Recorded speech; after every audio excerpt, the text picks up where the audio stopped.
Now, thank you for that. So I am Estie, and I'm so excited today to be talking about how to navigate people through change.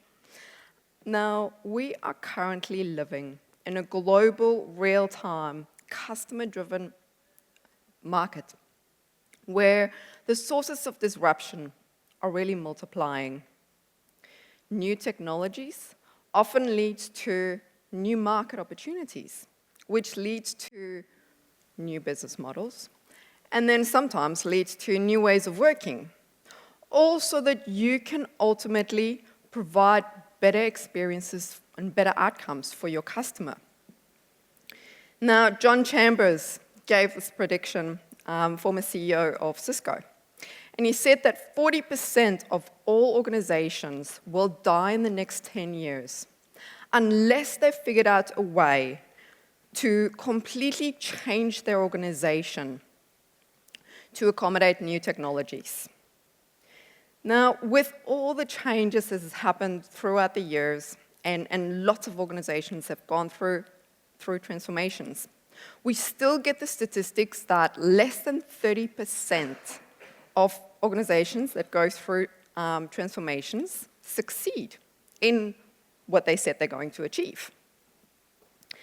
Now, what can we learn from these organizations? What's some of the blockers that they may have had to overcome? Now, I'm going to give you a quick quiz. Who in the audience, what do you think has the biggest impact on the success when an organization goes through a big change like an organization? Do you think it's, raise your hands if you think it's tech. All right, what about good change management? All right, good leadership. People. Did I tell you guys that it's going to be a tricky one? Because it's actually both. You need good change leadership. Leadership that can set the vision, the compelling reason, build the urgency for change, and speak to the hearts and minds of their people. You need people to embrace the change. Otherwise, it will be a waste of money and time. Now, a former study has been done, and they found that organizations that go through big changes, you normally get the 20% that will support the change. Then you get 80% of people that will either sit on the fence or they will resist the change. That's a big number. Now, every single person goes through different responses when dealing with change. Now, let's look at some of those factors that might impact those responses. Job security. Now, that is pretty much a basic, expectation from an employee that they will not lose their job. Also, a study has been found that it's actually not even a study, but any change, whether it's positive or negative, brings uncertainty. And our brains really doesn't like uncertainty. I think it goes back to the old days, the Stone Age, where that you had that uncertainty in your environment that could lead to you being someone's lunch. Now, and that also aligns to, where you find that University of London did a study where they found that 61% of employees experience anxiety when their organization introduce new technological changes. Having an inclusive community, a place where you feel like your opinions, your ideas matter? Were you being heard? Now, I cannot emphasize this enough, where leaders really need to take in mind having that inclusive culture, bringing that inclusive community when they go through changes. Now, let me just check my... It's as soon as someone feel like they are not being heard, their ideas are being shut down, they become a resistor. They become disengaged. They become negative. And that can happen even with your high-performing employees. Now, some of you might know the former Redify has gone through quite a few changes in the last few months. We, together with 7 other subsidiaries, became Telstra Purple. And throughout that experience, our leadership team really focused on this. Having that transparency in all their communication, building that inclusive community where we still had a say. We were able to raise our opinions, our feelings, our suggestions, our ideas. You should have seen our Yammer post. It was ridiculous. And it's just so important to have that inclusivity so that people feel like they're included in the change. And it's not just something that is, change. Purpose. People do more for something that they believe in, something that has meaning. Now, every person has a different, I suppose, response when it comes to change. And what you might feel is, a motivator for change, some people see it as a reward. And other people their motivation is to reduce the risk. Let me give you an example. Raise your hands if you've done a marathon before. Okay, don't look at me, I'm a terrible runner. Right, so what was your motivator? It's the reward, right? It's the feeling of, wow, I've just done something amazing.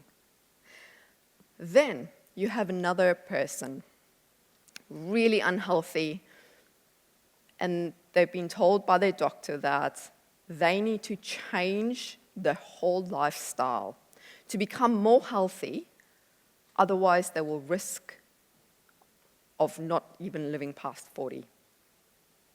What do you think would be their motivator? To reduce the risk. Right, so a few years ago, I was working for an insurance company, a private medical insurance company, and this is not my team, this is just fake people from Google. And, but hey, my team was like, hey guys, have a look. There was a new post on our local intranet where the execs made the announcement that we are about to embark a digital transformation. And over the next 2 years, there's going to be 4 programs, and this is going to allow us to be more innovative, be more agile, and go faster. We were in shock.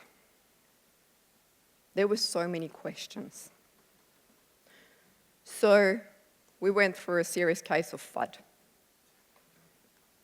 Fear, uncertainty, doubt.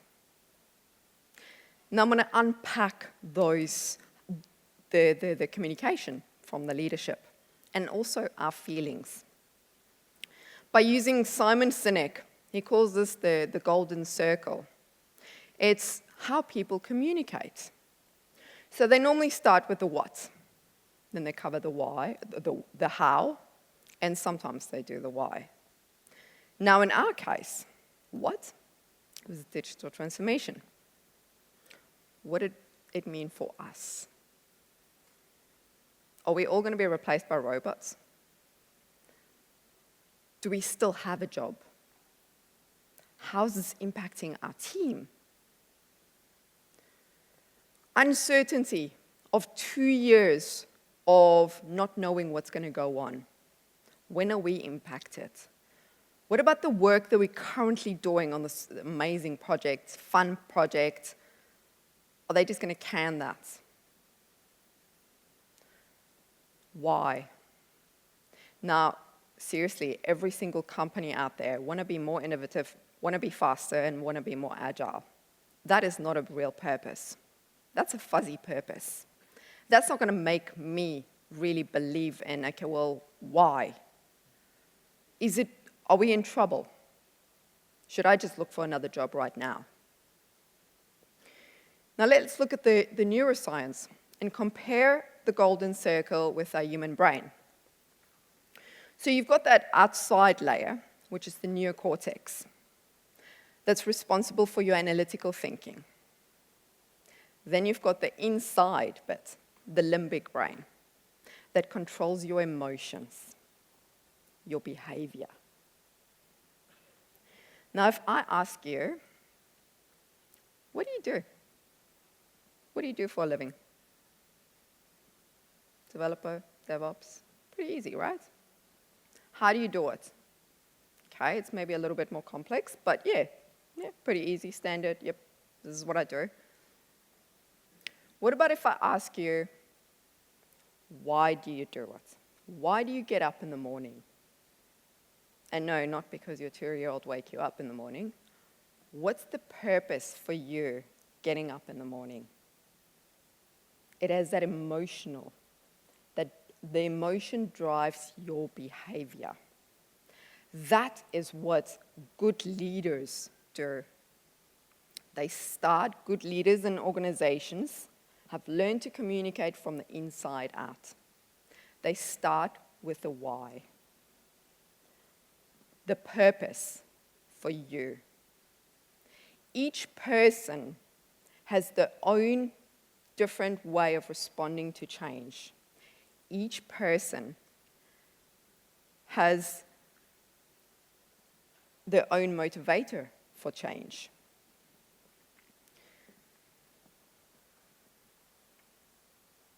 Now, and leaders need to recognize that. How different would that have been if the message from the exec team was, our vision is to be the best insurance company in Australia. We want our customers to have a seamless, personalized interaction every time they deal with us, so that they don't just see us as an insurance company. They see us as partners that really care for their health.